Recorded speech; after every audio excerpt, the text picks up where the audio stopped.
প্রেমে পড়িস না সোনা। আমার আর তোর প্রিয় মানুষটার মতো তোর জীবন ধ্বংস হবে। হৃদয় স্পর্শ কেউ করতে পারে না, সবাই শরীর স্পর্শ করে। হুমায়রা চোখ বন্ধ করে অতীত ভাবে। কান্না পাচ্ছে তার খুব। সিনহা হুমায়রার মাথায় হাত বুলিয়ে সব অতীতের ঘটনা তার সামনে তুলে ধরে। সে চায় না তাদের মতো হুমায়রা সেই পথে পা বাড়াক। কথা বলতে বলতে হুমায়রা তার নানার বিষয়ে অনেক খোঁজ নিতে শুরু করে। বিজনেস সহজ কথা না, তার জন্য বহু টাকা দরকার। সে শুনেছিল তার নানা আগের দিনের জমিদার, টাকা পয়সার অভাব নেই।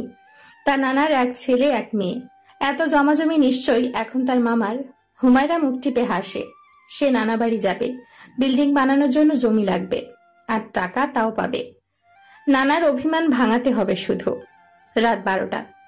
মহিলাটা একটা ছবির দিকে গভীর চাহনিতে তাকিয়ে আছে আর ভাবছে অতীতের সব সুখের স্মৃতি। ইস, অতীত কেন ফিরে আসে না? ছবির দিকে তাকিয়ে বিড়বিড় করে বলে ওঠে, 22 বছর হচ্ছে তোমার দেখা নেই প্রিয়। আমাদের ভালোবাসার মাঝে চলনা আসবে তা কখনই ভাবিনি প্রিয়। আমি কি এতটাই তুচ্ছ ছিলাম তোমার কাছে? সেই সময় তোমাদের টাকা পয়সা যা ছিল তার ডাবল টাকা তো আমার বাবার ছিল। কই, সেই কথা কি তুমি জানতে না? হুট করে এসে কি বললে? মা জোর করে বিয়ে দিয়েছিল। মেয়েদের টাকা পয়সা আছে যা আমাদের সাথে নেই। মায়ের কথার উপর কথা বলতে পারিনি আমি। জানো প্রিয়, সেদিন আমি মরে গিয়েছিলাম। খুব সূক্ষ্ম ভাবে চোখে জল মুছে নেয়। আশেপাশে তাকাই, কেউ দেখে ফেললো না তো আবার? একটা দীর্ঘশ্বাস ফেলে আবারও বলে, আজ 2 বছর হচ্ছে তোমার সাথে কথা হয় না আমার। এখন বুঝি স্ত্রী সন্তান নিয়ে খুব ব্যস্ত। আজ যে আমার বড্ড ইচ্ছে করছে তোমার সাথে কথা বলার প্রিয়। আমার মনের ভাব তো ও সবসময় বুঝে নিতে। আজ একটু ভুল করে ফোন দাও না প্লিজ। ফোনের শব্দে তাড়াহুড়ো করে ফোন খুঁজতে থাকে। তার মনেই হচ্ছে যার ফোনের আশায় বসে আছে সে ফোন করেছে। ফোনটা হাতে নিয়ে দেখে তার ধারণা ভুল নয়। সুন্দরভাবে নাম্বার সেভ করা আছে বেঈমান দিয়ে। ফোনটা রিসিভ করতে ওই পাশ থেকে কথা আসে, দিয়া আমার সন্তান, ও কোথায়? তুমি কোথায় আছো দিয়া? 22 বছরে একটা বার দেখা হয়নি আমার। প্লিজ দেখা করো আমার সাথে। আমার মন বলছে তুমি আমার আশেপাশে আছো। মহিলাটা অবাক হয় না। লোকটা যতবার ফোন দেয় ততবার সন্তানের কথা শুনতে চায়। উনি লোকটার কথায় পাত্তা না দিয়ে বলেন, কেমন আছো? তোমার টাকাওয়ালা বউ বাচ্চা কেমন আছে? আর আমার হওয়া না হওয়া শাশুড়ি মা, উনি কেমন আছে? শুনলাম উনি নাকি এখনো আগের মতো নিজের মর্জি সবার উপরে ফেলায়। বিরক্ত হও না তুমি? মহিলার কথায় কান দেন না উনি। লোকটার বুকে ব্যথা হচ্ছে, শ্বাস নিতেও কষ্ট হচ্ছে ওনার, তবুও অনেক কষ্টে বলে ওঠে, আমার সন্তান। মহিলাটা আবারও বিরক্ত হয়। এক কথা কতবার উনি বলবেন তা ভেবে পাচ্ছেন না। রেগে বলেন, আর কতবার বলবো সে নেই? তাকে মেরে ফেলেছি আমার গর্ভে। না না, আমি না, তুমি আর তোমার মা। তখন তো তোমার টাকাওয়ালা বউ 2 মাসের অন্তঃসত্ত্বা ছিল। তাহলে আমি কেন আমার গর্ভের সন্তানকে রাখবো? তুমি ছেড়ে যাওয়ার সাথে সাথেই তাকে মেরে ফেলেছি আমি। ছি, একটা জীবন তুমি শেষ করেছো। তোমাকে বারবার বলেছিলাম তোমাকে আর আমার সন্তানকে মানুষ করার সব টাকা আমি দেব, তাহলে কেন এমন করলে? হাস্যকর না? যাকে চাই সে থাকতে চাইল না, আর তার সন্তান কি করব? বাবা ছাড়া সন্তান মানুষ করার ক্ষমতা আমার ছিল না। আর রইল টাকার কথা, ভুলে যাও না জমিদারের মেয়ে আমি। টাকা পয়সা হাতের ময়লা। গ্রাম থেকে এসে শহরে কম টাকা উড়াইনি আমি। সেই তো এখন সব ছেড়ে স্বামীর ছায়া তোলে নতুন করে জীবন কাটাচ্ছে। তোমার দিয়া কথা দিয়েছিলে আমাকে ছাড়া কাউকে নিজের করবে না, তাহলে কেন অন্য কেউ জায়গা পেল তোমার কোলে মাথা রাখার? মহিলাটা খিলখিল করে হেসে ওঠে। পরক্ষণ এই মুখে হাত দিয়ে হাসি আটকানোর চেষ্টা করে, তারপর হাসতে হাসতেই বলে, মেন্টাল হসপিটালে যাচ্ছ না কেন? তুমি যদি অন্য নারীকে বুকে জায়গা দিতে পারো, তাহলে আমি কেন অন্য পুরুষকে মসতে পারবো না প্রিয়? তুমিও তো কথা দিয়েছিলে আমাকে সারা জীবন ভালোবাসবে। তাহলে আমি এখন আপনাকে ভালোবাসি দিয়া। লোকটা চোখ থেকে টপ টপ করে পানি গড়িয়ে পড়তে থাকে। হঠাৎ করে অনুভব করলো তার পাশে কেউ আছে। ফোনটা কানে রেখে পাশে তাকায়। যা আশা করে নাই তাই হলো। ওনার এক ছেলে দাঁড়িয়ে আছে, যদিও নিজ সন্তান না, কিন্তু এ কি, ছেলেটা কি শুনে নিল সব কথা? উনি নিজেকে স্বাভাবিক করে ছেলেটার উদ্দেশ্যে বলে, নিজের রুমে চা, আর এখানে চা হলো সে কথা যেন বাহিরে না চায়। যদি অন্য কেউ জানে তাহলে তোর চাচ্চু আর বাঁচতে পারবে না, বাঁচতে দিব না তাকে কেউ। এইভাবে ধীরে ধীরে তোমার অতীত সবার সামনে আসবে প্রিয়। ধৈর্য ধরো। বললে না তো কেমন আছো? ফোনের এপাশের কথা শুনে রক্তশূন্য দৃষ্টি নিবদ্ধ করে পায়ের কাছে বসে থাকা ছেলেটার দিকে। ছেলেটা কাঁদো কাঁদো গলায় বলে, চাচ্চু, তুমি কাউকে ভীষণভাবে ঠকিয়েছো। ও চাচ্চু, কেন এমন করছো? আমি ছাদে ছিলাম সেই প্রথম থেকে, সব শুনেছি আমি। চাচ্চু, চাচ্চু, তুমি ঠকবাজ। এতে তোর সমস্যা কোথায়? তুই কাঁদছিস কেন? ওনার কথায় ছেলেটা হাউমাউ করে কাঁদতে থাকে। লোকটা অবাক চোখে তার দিকে তাকায়। ছেলে মানুষ, সামান্যতে কাঁদতে পারে বুঝি? উনি অবাক হয়ে বলে, কাঁদছিস কেন? আমার কষ্ট হচ্ছে। তুমি ছোট মা আর তোমার বাচ্চাকে ঠকিয়েছো, সাথে কারো কাছে ঘৃণার পুরুষ হয়ে আছো। টাকা লোভী তোমরা। ফোনটা দাও, ফোনের অপর পাশে কে আছে কথা বলবো। কেন তোমার সাথে যোগাযোগ রেখেছে এখনও? আমি ছোট মাকে কষ্ট পেতে দিব না। উনি সুখে আছে, ওনার সুখ দেখতে চাই। তার জন্য কাউকে খুন করতে হলেও করব। ফোন থেকে খিলখিল করে হাসির শব্দ শুনতে পায় ছেলেটা। ছেলেটা ফোনটা ছিনিয়ে নিয়ে বলতে শুরু করে, শুনুন, কে আপনি জানি না। যতটুকু বুঝলাম, চাচ্চুর সাথে আপনার অবৈধ সম্পর্ক ছিল, আর বাচ্চা নষ্ট করেছেন, ভালো করেছেন। কারণ অবৈধ সন্তানের পরিচয় কি হতো? আর হ্যাঁ, টাকা লাগলে বলবেন, আমার চাচ্চুর থেকে দূরে থাকবেন। আজ 2 বছর পর তোমার চাচুর সাথে কথা বললাম ছেলে, আর তাও তোমার চাচু নিজে ফোন করেছে আমার কাছে। আমি বেহায়া নই যে তোমার চাচুর কাছে ফিরে যাব। আমার সন্তান কখনো তা চাইবে না। আর একটা কথা বলি, তোমার চাচু কিন্তু ওনার বউকে কষ্ট পেতে দেবে না, কারণ ভালো অভিনেতা উনি। আর একটা কথা, আমি কিন্তু বাচ্চা নষ্ট করিনি। তোমার চাচু নাটক করলে আমার কি? তোমার দাদি যান বাচ্চা মেরে ফেলেছে। কথাটা শোনা মাত্র ছেলেটা চোল শক্ত করে লোকটার দিকে তাকায়। তার ঘৃণা লাগছে সামনে দাঁড়িয়ে থাকা লোকটার সামনে থাকতে। গট গট পা ফেলে ছাদ থেকে যাওয়ার জন্য উদ্যত হয়। তখন তার কানে সে কয়েকটা কথা আটকায়। ফোনের ওই পাশ থেকে মহিলাটা বলছে, বেঈমান, পবিত্র হয়েও সবার কাছে অপবিত্র আমি। ছেলে মেয়ে সমান, বাচ্চাদের কাছেও এখন অপমানিত হতে হয়। লজ্জা করে না প্রথম বইয়ের অপমান হওয়া দেখলে? আর বারবার বাচ্চার খোঁজ নাও কেন? জানো না নাকি ভুলে গেছো? কোথায় আছো? কথা ঘুরাচ্ছ কেন? আর কখনো ফোন করবে না। সংসার নিয়ে সুখে থাকো। নাম্বার চেঞ্জ করবো। ভালো থেকো। ভাবছি কাউকে কিছু জানানোর দরকার ছিল, সে জেরে গিয়েছে। এখন নিজের গেট আপে আসবো। ফোনটা হুট করেই কেটে যায়। লোকটা ঘড়ির দিকে তাকিয়ে দেখে রাত অনেক হয়েছে। ছাদে কারো উপস্থিতি নেই আর। ধীর পায়ে উনি ছাদ থেকে নেমে নিজের ঘরে যায়। ঘুমন্ত স্ত্রীর পাশে ঘনিষ্ঠ হয়ে শুয়ে পড়ে। মনে মনে ভাবে, এটাই বুঝি পুরুষ মানুষ। আজকে হুমায়রার মা বাসায় ফিরবেন বললে ভুল হবে। ওনার অন্য একটা ভাবনা আছে। সব জামা ওনার সেলাই করা হয়েছে। সব দেখে মেয়ের কাছে গিয়ে বলে, এক কাজ কর মা, তোর মামার বাসায় গিয়ে থাক, সেখান থেকে পড়াশোনা করবি। তোকে আর কষ্টে দেখতে পারবো না। আম্মু, এতে কি হবে বুঝতে পারছো? যা হবার হোক। তোর মামা চট্টগ্রামে নিজেদের ফ্ল্যাটে এসেছে। তোর বাবার বিজনেস সামলাতে অসুবিধা হচ্ছে গ্রামে থাকা অবস্থায়। হঠাৎ এই সিদ্ধান্ত? আচ্ছা, সমস্যা নেই। তার মানে তুমি থাকছো, যাক ভালো লাগলো। তোমার স্কুলে জব ছেড়ে দাও তাহলে, সব গোছগাছ করে। তাহলে নতুন ফ্ল্যাটে উঠছি আমরা।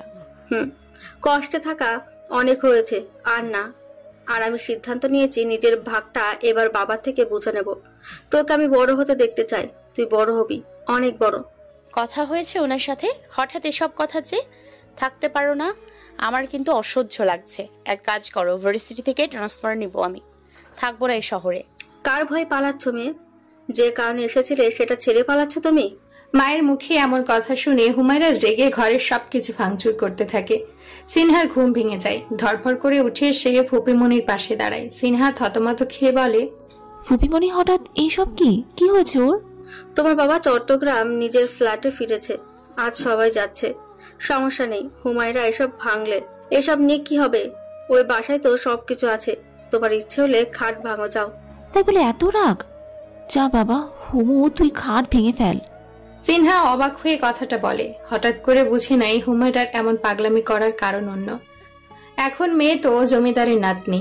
হুমায়রা রেগে বলে, যা বাল, থাকবো না এই বাড়িতে। সিনহা মুখে আঙ্গুল দিয়ে চুপ থাকে। হুমায়রা রাগের সময় তার সাথে কেউ কথা না বললে রেগে বাড়ি থেকে বেরিয়ে যায়। ঠিক তাই হলো। এটিএম কার্ড বের করে গায়ে একটা হুডি জড়িয়ে চলে যায় সেখান থেকে। সিনহা ফুপিমনির দিকে তাকিয়ে বলে, কি হয়েছে? ওই যে যা শুনলে, তেজ বেড়ে যায় তার, সেটাই ঘটেছে। যা শুনলে রাগ করে তা বলেছো কেন? মেয়েটা কষ্টে আর কত থাকবে, সহ্য হচ্ছে না, তাই সবাই নতুন ফ্ল্যাটে উঠছি। আমার কি, আমি আগের মতো ঘুরবো ফিরবো, এটাই অনেক। রাত 11টার সময় রাস্তার কিনারা ধরে হাঁটতে থাকে একটা রমণী। গায়ে তার ব্ল্যাক শার্ট, পরনে ব্ল্যাক জিন্স, চোখে কালো সানগ্লাস, হাতে আইফোন। মনে দুঃখ নিয়ে চলছে সে আপন মনে। তার থেকে ঠিক 5 মিনিট দূরত্ব রেখে হাঁটছে 3টা ছেলে। সবার গায়ে ব্ল্যাক হুডি জড়ানো। তাদের দেখে কেউ সহজে বুঝবে না তারা আসলে কে। মেয়েটা ফোন দিয়ে সিনহার সাথে কিছুক্ষণ কথা বলে। মায়ের সাথে রাগ হওয়ায় কথা বলে না। হাঁটতে হাঁটতে আনমনা হয়ে যায়। তখনই একটা গাড়ি জোরে ব্রেক কন্ট্রোল করে তার সামনে দাঁড়ায়। গাড়ি থেকে বেরিয়ে আসে তার অতি অপ্রিয় দুজন পুরুষ, রায়হান চৌধুরী ও রাহুল চৌধুরী। মাথা তুলে তাকায় হুমায়রা তাদের দিকে। রাহুল হুমায়রাকে এই গেটআপে দেখে অবাক হয়ে যায়। রায়হান চৌধুরী নিজেও অবাক হয়ে তাকিয়ে থাকে। তিনি তো বলেই ফেলে, এই মেয়ে ফোনে এইসব কই থেকে চুরি করেছে? আমাকে দেখে কি আপনার চোর মনে হচ্ছে? দেখে তো চোর না, ডাকাত মনে হচ্ছে। এটা এমন সাজছে, রাত বিরাতে ডাকাতি করে নাকি? কে তুমি? রাহুলের প্রশ্নে হুমায়রা ঠোঁট কামড়ে ধরে। ভাবতে থাকে কি বলবে। সত্যি তো কখনো বলতে পারবে না, কিছু একটা তো বলতেই হবে। সে কারণে অনেক ভেবে বলে, আসলে এই ফোনটা সিনহা আপুর। আপুরা অনেক বড় লোক, ওনার বাবা চট্টগ্রামে থাকতো না দেখে আপু আমার কাছে থাকতে এসেছিল। আর রাহুল চৌধুরী আপনি তো চেনেন আপুকে, আপুর বাবা ফিরে এসছে, ওনার অনেক টাকা, সে কারণে আমি আজ একটু এমন সাজলাম দেখার জন্য আমি যেদিন আপনার চেয়ে বেশি টাকার মালিক হব তখন কেমন লাগবে আমাকে। এই মেয়ে পাগল নাকি তুমি? এত রাতে বাইরে ঘুরছো কোন সাহসে? পিছনে তাকিয়ে দেখো, 3টা ছেলে তোমাকে ফলো করছে। গাড়িতে উঠো, বাড়ি পৌঁছে দিচ্ছি। বাবা রে, আজ রায়হান চৌধুরী ভালো মানুষ হলো দেখি। শুনুন এমপি সাহেব, নিজের কাজে মন দেন। সামনের বার আপনি এমপি হতে পারবেন না, আমার সাথে ভালো ব্যবহার করার দরকার নেই। তাদের কথা শেষ না হতেই তিনজন এগিয়ে আসে। হুমায়রা আড়ালে হাতের ইশারায় তাদের সামনে এগোতে বলে। রাহুলের চোখে সেটা না পড়লেও রায়হান চৌধুরী খুব ভালোভাবে বুঝতে পারে। রাহুল কিছু বলতে যাবে তার আগে উনি বলেন, তুমি সিফাত খানের মেয়ে? হ্যাঁ, আমার বাবা সিফাত খান, ওনার বিজনেস আছে, হয়তো ওনাকে চেনেন। আমার মায়ের নাম মিসেস খান। হাই, আমি হুমায়রা খান। সিফাত খানের নাম শুনে রাহুল হা হয়ে যায়। অবাক কণ্ঠে সেও বলে, তুমি সিফাত খানের মেয়ে? আমি একবারও বলছি নাকি আজব? আপনার চাচ্চু বললো সে কারণে বললাম। তাহলে তুমি কে?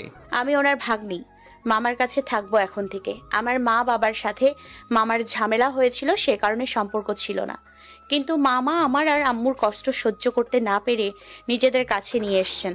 বুঝলাম না, ক্লিয়ার করে বলো তো। তোমার মামা তো গ্রামে জমি চাষ করে, তোমার মা প্রাইমারি শিক্ষক ছিল, তোমার মামাও একটা কলেজের শিক্ষক, তাহলে এসব? হুমায়রা অন্যদিক ফিরে ঠোঁট কামড়ে হাসে। তার মানে সে ঠিকই ভেবেছিল এতদিন। যে ছেলেটা সন্দেহের বশে তাদের সব খবর রাখতো 2 বছর থেকে, সে রাহুল। হুমায়রা তার দিকে ফিরে বলে, আসলে ভাইয়া, আপনি হয়তো মামাকে দেখেন নাই, উনি আমাদের আসল মামা না। আমার যখন 5 বছর তখন আম্মুর জামাই মারা যায়। মা অসহায় হয়ে পড়েন। আমার আম্মুর জামাই অন্যের বাড়িতে কাজ করত। হঠাৎ করে আম্মুর জামাই মারা যাওয়ার কারণে আম্মু অসহায় হয়ে পড়েন। আমাকে নিয়ে আশ্রয় হয় ওনার সেই মামার বাসায়। আম্মুর পড়াশোনা থাকায় একটা প্রাইমারিতে চাকরি হয়, আর তারপর থেকে আমরা ওই মামার কাছে থাকি। এই ওয়েট, তোমার মামা এত বড় লোক, তাহলে এত গরিবের সাথে তোমার মায়ের বিয়ে দিল কিভাবে? আর যখন তোমার বাবা মারা গেল তখন তোমার নানা বাড়ি না গিয়ে রাস্তায় রাস্তায় কেন তোমার মা ঘুরছে? আমার নানার এক ছেলে এক মেয়ে, মামা বড়, আমার আম্মু ছোট। আম্মু ভার্সিটিতে পড়াকালীন একটা ছেলের প্রেমে পড়ে, গভীর প্রেম। ছেলেটা আম্মুর সাথে ছলনা করেছিল। সব সময় ছেলেটা বলতো তার অনেক টাকা, সে কারণে আম্মু আর ভাবে নাই, রিলেশন কন্টিনিউ ছিল। এক সময় কাউকে না জানিয়ে বিয়ে করে নেয়। তারপর আম্মু জানতে পারে ওনার জামাই এতদিন মিথ্যে বলেছে সবাইকে। ছেলেটা আসলে শহরের টিউশনি করে কাটাতো, তার বাসা গ্রামে, বাবা গ্রামের জমিতে কাজ করত। সব জানার পরে আর আমার আম্মু ওনাকে ছাড়তে পারে নাই, কারণ তখন আমি আম্মুর গর্ভে ছিলাম। ছেলেটা মিথ্যা বলার কারণে ক্ষমা চায়। আম্মুর টাকার লোভ ছিল না, সে কারণে উনি জামাইয়ের হাত ধরে গ্রামে পা রাখে। সেখানে মাটির বাড়ি ছিল, তাও আবার অন্যের জায়গায় থাকতো তারা। এক সময় ওনার স্বামী অন্যের বাড়িতে কাজ করে সংসার চালাতে শুরু করে। নানা আর মামা আম্মুর এমন পালিয়ে বিয়ে করা, তার উপর ছেলে গরিব, সব শুনে আম্মুকে মেনে নেয় না। এরপর থেকে নানা বাড়ি আর মামার সাথে সব যোগাযোগ বন্ধ হয়ে যায়। এরপর আম্মুর জামাই মারা গেল। আম্মুকে জায়গা থেকে বিতাড়িত করলো গ্রামবাসী। আম্মু অসহায় হয়ে পড়ার পর পালিত মামার কাছে আশ্রয় পেল। সেখানে আমি বড় হতে থাকলাম। এতদিন পর মামার অভিমান ভেঙে গেল। মামা আম্মুর খোঁজ করে নিজের কাছে নিয়ে আসলো। আর মামা আমাকে নিজের মেয়ের মতো মনে করে ফোন দিয়েছে আর বলেছে বড়লোকদের মতো বাঁচতে। টাকা পয়সা তো সব আমার আর সিনহাপুর। কথাগুলো এক নাগাড়ে বলে থামে হুমায়রা। রাহুল চৌধুরী আর রায়হান চৌধুরী এবার সব বুঝতে পারে। হঠাৎ করে রাহুল চৌধুরী বলে, তাহলে এত কিছুর মাঝে চৌধুরী বাড়ির সবাইকে ঘৃণা করার বিষয় আসলো কোথা থেকে? চৌধুরী বাড়ির সবাইকে ঘৃণা করো কেন?